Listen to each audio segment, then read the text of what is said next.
Bonjour, donc aujourd'hui, je voulais vous parler des différentes attitudes qu'on pourrait avoir par rapport à la situation bien particulière et tout ce qu'on peut voir, entendre et qui inévitablement, d'une façon ou d'une autre, vient dans nos vies quotidiennes.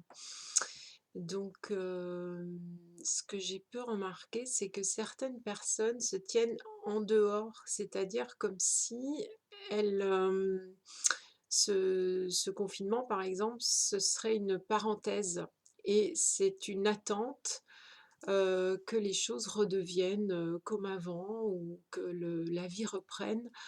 Or que, pardon, l'important c'est de réaliser que la vie, elle est là maintenant et qu'elle est plus que jamais justement dans ce mouvement de libération, de nettoyage, de prise de conscience, de réveil surtout. Moi, c'est un mot qui me parle beaucoup plus que l'ascension, par exemple. C'est vraiment voir à quel point on était endormi, on avait oublié toute cette dimension spirituelle, non pas la spiritualité hum, de suivre des enseignants ou des gourous, c'est pas du tout ça, c'est vraiment spirituel dans le sens de esprit, c'est-à-dire la dimension plus métaphysique de notre être. Et il y a vraiment cette résurrection hein, de la lumière qui habite cette matière. Et voilà, on était rentré dans une telle densité, une telle lourdeur que ça tournait, le mouvement tournait sur lui-même. Il y avait comme une saturation, une sorte d'étouffement. Et donc voilà, maintenant la lumière cherche à se réintégrer. Et donc si on a tendance à se mettre en retrait et à attendre que l'extérieur bouge, que l'extérieur nous propose des solutions, que les autres fassent à notre place, on est encore dans ce mouvement de non-autonomie et de se mettre sous le joug d'une force, d'un pouvoir extérieur. Autrement dit, on n'arrive pas dans cette complétude intérieure entre la lumière et la matière. Ce qu'il faut comprendre, c'est que déjà, l'ancien ne reviendra pas, et c'est très bien comme ça. Euh, c'est le moment de voir que l'ego et toutes nos peurs, tous nos repères, toutes nos habitudes, tout ce qui nous endormait jour après jour, mais qui nous donnait une sécurité très illusoire, est en train de se réveiller.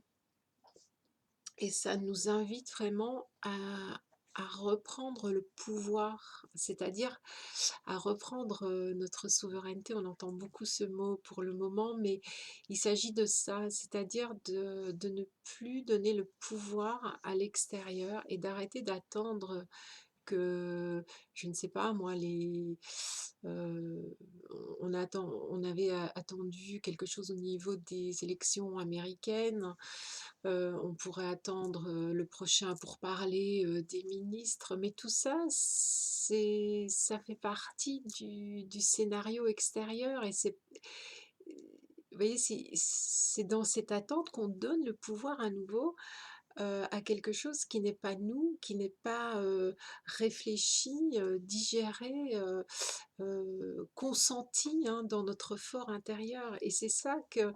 Donc on n'a pas l'habitude hein, de vivre comme ça, puisqu'on a été jusqu'à présent mené par des lois, des balises, donc on a été bien dirigé de tous les côtés, on a été voire infantilisé aussi, hein, en nous disant à l'avance ce qu'il faut faire et ce qu'il ne faut pas faire. Et donc là, c'est tout un exercice de reprendre ça en soi, de dire: «Mais je peux moi, m'octroyer, le droit de faire certaines choses, de décider si c'est bien ou si c'est mal». Alors, peut-être la réaction par rapport à ça, c'est de dire: «OK, ben, si on n'est plus, si on s'extrait de cette matrice, si on s'extrait de ce système, mais c'est l'anarchie. Si tout le monde commence à dire, «Ah ben moi ça je trouve bien donc je vais le faire», et c'est là où il y a une subtilité, c'est que si on s'extrait de cette matrice enfermante, qui sert souvent la destruction, c'est-à-dire qu'on est dans ce triangle, hein, il y a d'abord, le système qui vont amener des problèmes et puis ensuite, faire des victimes et ensuite se placer comme sauveur. Donc on tombe dans ce schéma infini et on se rend compte que ce système ne pourrait pas, tourner, ne pourrait pas fonctionner s'il n'y avait pas justement de temps en temps des problèmes, des discordes, des divisions, voilà. Donc quand on s'extrait de ça, il faut avoir autre chose. C'est-à-dire c'est on peut pas passer de: «Je m'extrais des lois des hommes et je suis les lois de l'ego». C'est: «Je m'extrais des lois des hommes pour être, sous les lois naturelles, c'est les lois de la vie», et ça, il y a une grande différence et c'est aussi un apprentissage qu'on a à faire. C'est-à-dire ne plus suivre les lois de l'ego, heu, c'est vraiment écouter, commencer à écouter, et sentir qu'on est guidé naturellement par les lois universelles auxquelles on appartient, auxquelles on répond, sur lesquelles on peut s'aligner. C'est-à-dire qu'on sent très bien quand on est vraiment dans cet alignement, quand on est à l'écoute, de quelque chose de profond qui qui révèle comme une évidence, qui nous refait sentir des élans très, très spontanés, très naturels, et on peut commencer à pressentir justement quand on est dans ces pulsions de l'ego, qui viennent, hein, qui viennent de nos conditionnements, des mémoires du passé, ou au contraire, quand on a vraiment cette volonté de s'extraire de ce système, mais pour justement être sous l'autorité, si on peut appeler ça une autorité, des lois du plan divin, des lois naturelles, des lois de l'univers, tout simplement. Et donc c'est cette fameuse lumière, cette fameuse spiritualité qui, va venir nourrir, notre incarnation ici sur terre, qui voilà, nous fait vivre cette expérience, hein, de passer par ce chaos, pour, réintégrer cette lumière, hein. C'est comme si la lumière s'était densifiée pour que nous puissions nous incarner et puis on doit réintégrer à nouveau, cette lumière, cet espace, cette écoute, cette énergie, qui est, reliée au grand tout, au champ quantique, à la grande intelligence. Et voilà, donc c'est un exercice qui demande de chaque fois observer quand on retombe dans cette attente que l'extérieur va nous apporter la solution, ou l'attente que l'ancienne vie revienne, les anciennes habitudes. Il Encore une fois, voilà, il y a cette idée de réveil. On est en train de se réveiller. Et donc les personnes qui s'ennuient en ce moment ou qui disent, «Ah ben oui, ce serait bien de retrouver,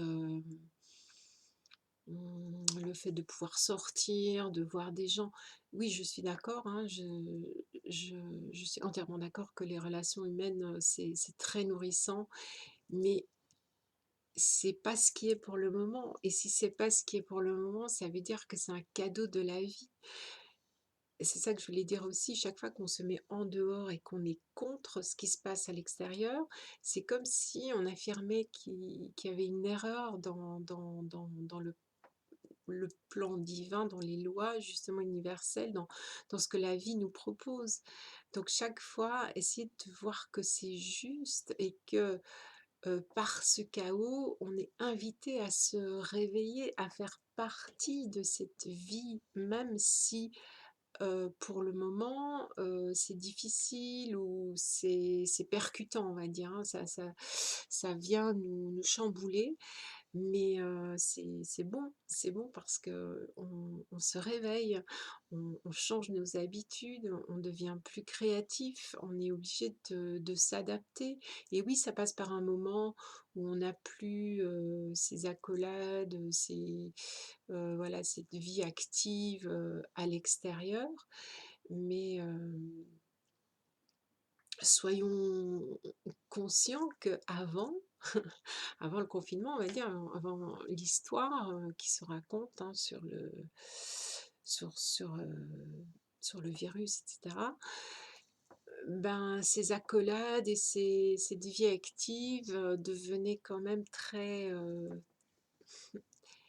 saturées aussi. Ça tournait aussi parce qu'on était beaucoup plus, concentrés, dans notre esprit, dans notre mental, sur nos écrans. On était très absent en fait. Même quand on était avec les gens, on était de plus en plus absent et la vie nous entretenait dans cette vie de zombie, on va dire. Et donc, voilà, acceptons ce qui se passe comme une opportunité, mais pour nous, individuellement, d'abord, ça se passe d'abord chez nous. Et c'est ça qui est très très difficile, c'est de le ramener dans notre propre responsabilité. Là, notre vie telle qu'elle est, elle peut vraiment euh, être baignée dans ce réveil et dans de nouvelles, de donner un nouveau sens à toutes nos valeurs, à la façon dont on vivait, tout ce qui était dépendant d'un système enfermant.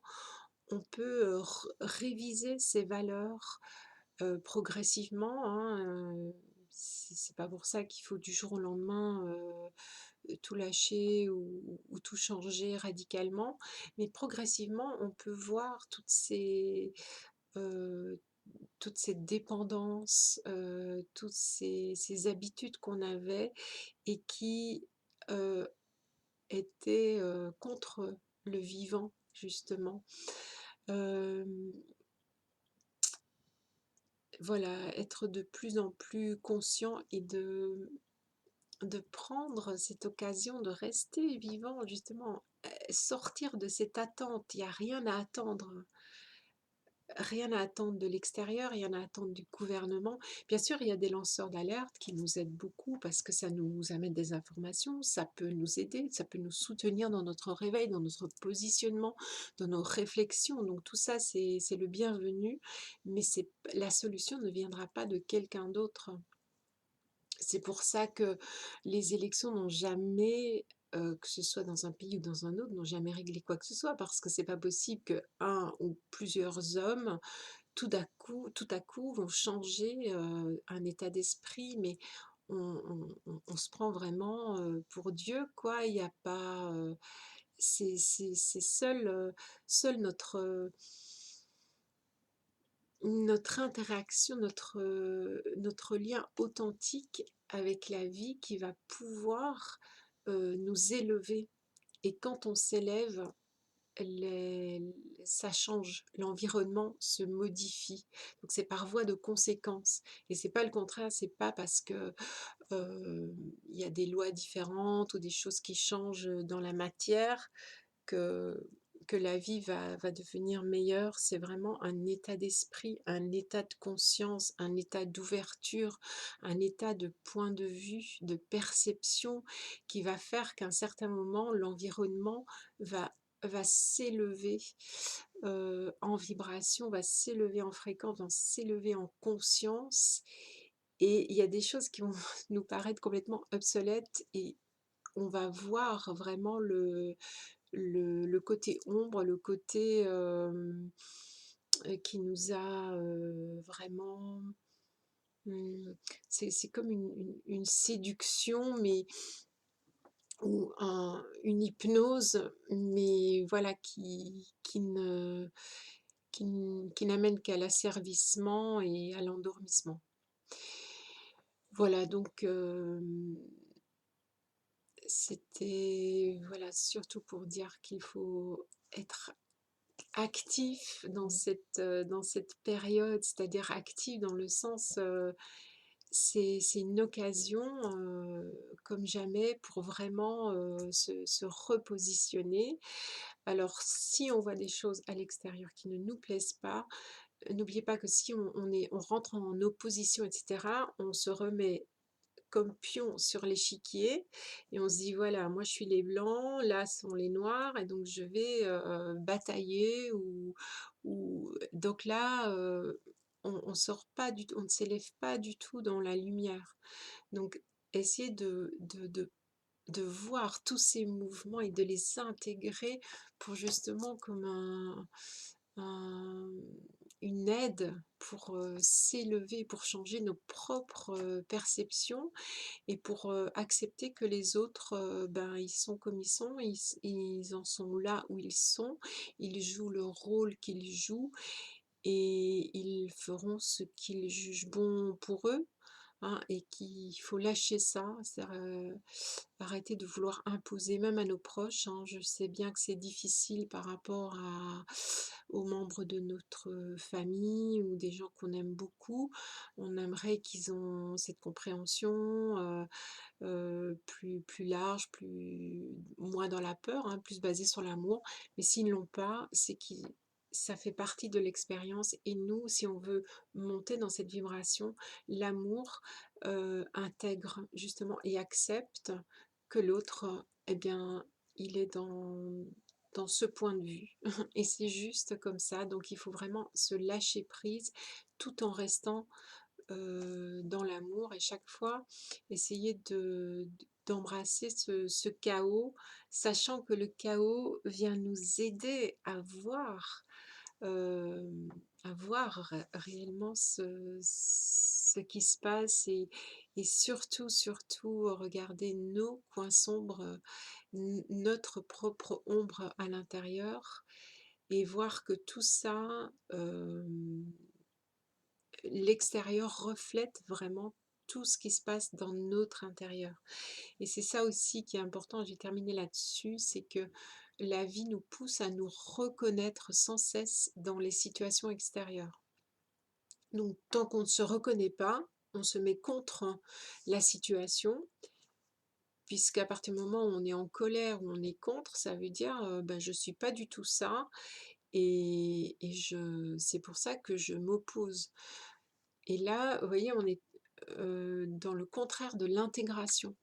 Donc l'intégration, ce serait vraiment, je me reconnais dans une diverse mesure, mais je me reconnais dans le chaos extérieur, dans cette peur, dans cette prise de pouvoir, dans cet abus de pouvoir, dans cette violence. On a tous ces petites graines à l'intérieur de nous.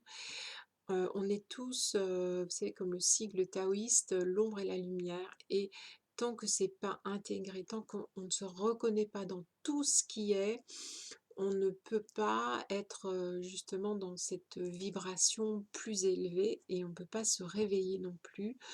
Donc voilà, essayons de rester vivant dans cette situation-ci, qui n'est pas une pause, qui n'est pas un temps mort, qui n'est pas quelque chose qu'il faut vite attendre que ce soit passé, vite oublié. Non, il faut vraiment, c'est maintenant euh, qu'il faut regarder le message du cadeau que la vie vient nous servir là et, et de le faire en soi. Vraiment, vraiment, c'est notre rayonnement qui va faire que ça va vraiment apporter une pierre à l'édifice. Donc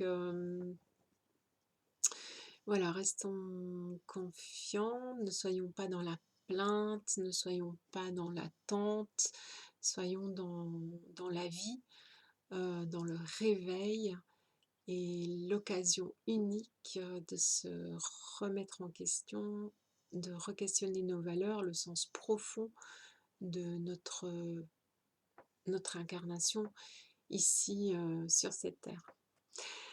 Voilà, merci de m'avoir écoutée.